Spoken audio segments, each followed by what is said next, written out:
दुख को समझ रहा हो। दिन इसी तरह बीतते चले गए। समय ने रीना को और मजबूत बना दिया था। उसकी आंखों में अब मासूमियत के साथ साथ साहस भी झलकने लगा था। उसके हाथों की कोमलता अब मेहनत की लकीरों में बदलने लगी थी। फिर भी उसके मन में कभी शिकायत नहीं आई। वह हर सुबह सूरज को देखकर खुद से कहती कि उसे एक और दिन लड़ना है। एक दिन दोपहर के समय जब सूरज सिर पर आग बरसा रहा था, रीना और जीतू बाजार से लौटे। उस दिन काम ज्यादा था। जीतू की पीठ पर लकड़ियों का भारी बोझ था और रीना के कदम थकान से लड़खड़ा रहे थे। घर पहुंचते ही उसने जीतू को बांधा और उसे पानी पिलाया। फिर वह खुद आंगन में बैठ गई। शरीर में इतनी थकान थी कि उसे उठने की ताकत नहीं बची। कब उसकी आंखें बंद हो गईं, उसे पता ही नहीं चला। जीतू बहुत देर से काम कर रहा था। उसे भूख लगी थी। उसने पहले धीरे धीरे आवाज निकाली, फिर जमीन पर खुर पटकने लगा। उसने रीना को जगाने की कोशिश की, लेकिन गहरी नींद में डूबी रीना नहीं जागी। समय बीतता गया, सूरज ढलने लगा और शाम उतर आई। जब रीना की आंख खुली तो आसमान में हल्की सी लालिमा थी। उसने उठकर देखा तो जीतू बेचैन था। उसकी आंखों से जैसे आंसू बह रहे हों। रीना घबरा गई। वह तुरंत उसके पास गई और उसके गले पर हाथ फेरा। तभी अचानक एक ऐसी आवाज सुनाई दी जिसने उसे भीतर तक हिला दिया। वह आवाज इंसानी थी। रीना एक पल के लिए जैसे पत्थर की हो गई। उसका दिल जोर जोर से धड़कने लगा। उसे लगा शायद वह थकान के कारण भ्रम देख रही है, लेकिन फिर वही आवाज आई, साफ और स्पष्ट। रीना डर के मारे पीछे हट गई। उसके मुंह से शब्द नहीं निकल रहे थे। उसने कांपती आवाज में पूछा कि यह क्या हो रहा है। जीतू ने उससे पहले खाना मांगा।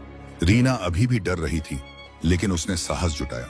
उसने जल्दी से रस्सी खोली और जीतू के सामने चारा रख दिया। जीतू ने शांत होकर खाना खाया। रीना दूर खड़ी यह सब देखती रही। खाना खत्म होने के बाद दोनों आंगन में आमने सामने बैठे। रीना की आंखों में सवालों की भीड़ थी। उसने डरते हुए पूछा कि वह कौन है। तब जीतू ने गहरी सांस ली और कहा कि वह गधा नहीं है। उसका असली नाम चंद्रवीर है और वह उदयनगर का राजकुमार है। रीना के लिए यह सुनना किसी सपने जैसा था। वह विश्वास ही नहीं कर पा रही थी। वह जिस जानवर के साथ रोज मेहनत करती थी, वही खुद को राजकुमार बता रहा था। उसका मन डर और आश्चर्य से भर गया। वह बिना पलक झपकाए उसकी ओर देखे जा रही थी। चंद्रवीर ने कुछ क्षण चुप रहकर खुद को संभाला और फिर बोलना शुरू किया। उसकी आवाज में गहराई थी, जैसे वर्षों का दर्द उसमें जमा हो। उसने बताया कि उसके पिता राजा उदयवीर सिंह उदयनगर के शासक थे। वे दयालु और न्यायप्रिय राजा थे।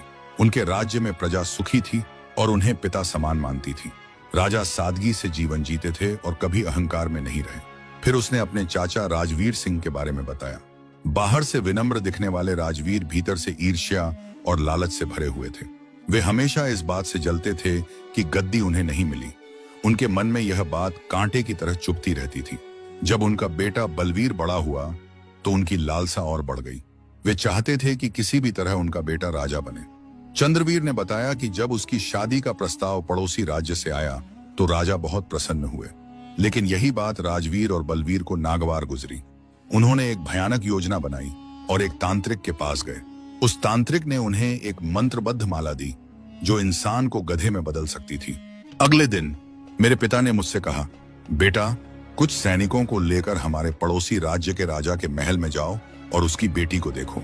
फिर हम तुम्हारी शादी के बारे में बात करेंगे। मैंने अपने पिता से इजाजत ली और कुछ सैनिकों के साथ निकल पड़ा। रास्ते में मेरे चाचा और उनका बेटा बलवीर हमें सड़क पर मिले और सैनिकों से कहा कि राजा ने उन सबको वापस बुलाया है और वे खुद राजकुमार के साथ जाएंगे। सैनिकों ने उनकी बात मान ली और वापस चले गए। फिर हम भी अपने रास्ते पर आगे बढ़े।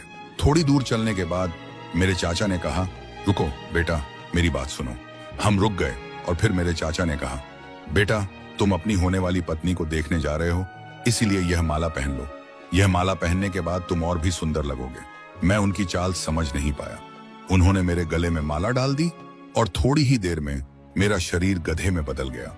यह देखकर मेरे चाचा बहुत खुश हुए और महल लौटकर मेरे पिता को बताया कि राजकुमार का घोड़ा एक पहाड़ी से फिसलकर गहरी खाई में गिर गया है और राजकुमार अब जिंदा नहीं है। अगले दिन जब मैं महल के गेट पर पहुंचा तो पहरेदारों ने मुझे अंदर नहीं जाने दिया और मुझे भगा दिया। लेकिन मेरे चाचा ने मुझे पहचान लिया और एक पहरेदार से कहा कि इस गधे को दूर के जंगल में ले जाओ ताकि यह वापस यहाँ ना आ सके। लेकिन वह पहरेदार मेरे बारे में सब कुछ जानता था, लेकिन वह हमेशा मेरे चाचा का साथ देता था। पहरेदार मुझे वहां से ले गया, लेकिन वह पहरेदार लालची था। वह मुझे जंगल में नहीं ले गया। उसने मुझे तुम्हारे पिता को दे दिया और उनसे कुछ पैसे ले लिए। और उस पहरेदार ने तुम्हारे पिता से कहा कि यह माला इसके गले से कभी नहीं हटानी चाहिए। अगर तुम यह माला हटाओगे तो यह भाग जाएगा और तुम्हें छोड़कर चला जाएगा, और तब से मैं तुम्हारे घर में रह रहा हूं। उसने बताया कि जयप्रकाश ने उसे कभी जानवर नहीं समझा, बल्कि हमेशा इंसान की तरह सम्मान दिया। यही कारण था कि वह अब तक सब कुछ सहता रहा। यह सब सुनकर रीना की आंखों से आंसू बहने लगे। उसे अपने पिता की दयालुता और इंसानियत का असली अर्थ समझ में आने लगा। उसने कांपते हाथों से चंद्रवीर की ओर देखा। चंद्रवीर ने उससे विनती की कि वह उसके गले से माला उतार दे। रीना के मन में डर था। उसे लगा कि अगर माला हटते ही वह उसे छोड़कर चला गया तो वह फिर अकेली रह जाएगी। उसने हिम्मत जुटाई और धीरे से माला उतार दी। जैसे ही माला उसके गले से अलग हुई, आंगन में एक अजीब सी कंपन फैल गई। ऐसा लगा मानो हवा ने भी अपनी गति रोक ली हो। मिट्टी की जमीन पर खड़ा वह गधा एक क्षण के लिए पूरी तरह स्थिर हो गया। उसकी सांसें तेज होने लगी, शरीर कांपने लगा। रीना की आंखें फैल गईं। उसके कानों में अपने दिल की धड़कन गूंज रही थी। वह पीछे हटना चाहती थी, लेकिन उसके पैर जैसे जमीन से चिपक गए हों। उसके गले से आवाज नहीं निकल पा रही थी। वह सिर्फ देख रही थी, डरी हुई, हैरान और भीतर से कांपती हुई। धीरे धीरे उस शरीर में बदलाव आने लगा। टांगों की बनावट बदलने लगी, पीठ सीधी होने लगी, गर्दन का झुकाव समाप्त होने लगा, चेहरे की रेखाएं बदलती चली गईं। जो अभी तक एक पशु का चेहरा था, वह अब इंसानी आकृति लेने लगा। कुछ ही पलों में जहां जीतू खड़ा था, वहां एक युवक खड़ा था। वह लंबा था, उसका शरीर सुडौल था और चेहरे पर गहरी शांति फैली हुई थी। उसकी आंखों में वर्षों की पीड़ा, सहनशीलता और मौन संघर्ष साफ दिखाई दे रहा था। रीना की सांस अटक गई। उसे लगा जैसे वह सपना देख रही हो। उसने अपनी आंखें मल लीं, फिर दोबारा देखा। दृश्य वैसा ही था। वही युवक, वही आंगन, वही चांदनी। चांद की दूधिया रोशनी उसके चेहरे पर पड़ रही थी और वह चेहरा किसी राजसी चित्र जैसा लग रहा था, गंभीर, संयमी और तेजस्वी। रीना का मन मानने को तैयार नहीं था कि यह वही जीतू है जिसके साथ वह रोज जंगल जाती थी, जिसे वह चारा देती थी, जिसकी पीठ पर लकड़ियों का बोझ रखती थी। उस युवक ने धीरे से अपने हाथ जोड़ दिए। उसकी यह मुद्रा इतनी विनम्र थी कि रीना का डर कुछ कम हुआ। उसकी आवाज जब निकली तो उसमें कोई कठोरता नहीं थी। वह भारी थी, लेकिन शांत थी, जैसे लंबे समय बाद बोलने का अवसर मिला हो। उसने रीना का नाम लिया। उसका नाम सुनकर रीना की आंखों से आंसू बह निकले। वह खुद नहीं जानती थी कि वे आंसू डर के थे या राहत के, या फिर उन भावनाओं के जो इतने समय से उसके भीतर दबकर बैठी थी। चंद्रवीर ने कहा कि आज उसने सचमुच दोबारा जन्म लिया है। उसने कहा कि वर्षों तक वह बोल नहीं सकता था, अपनी पीड़ा किसी को बता नहीं सकता था। वह सब कुछ समझता था, महसूस करता था, लेकिन खुद को व्यक्त नहीं कर पाता था।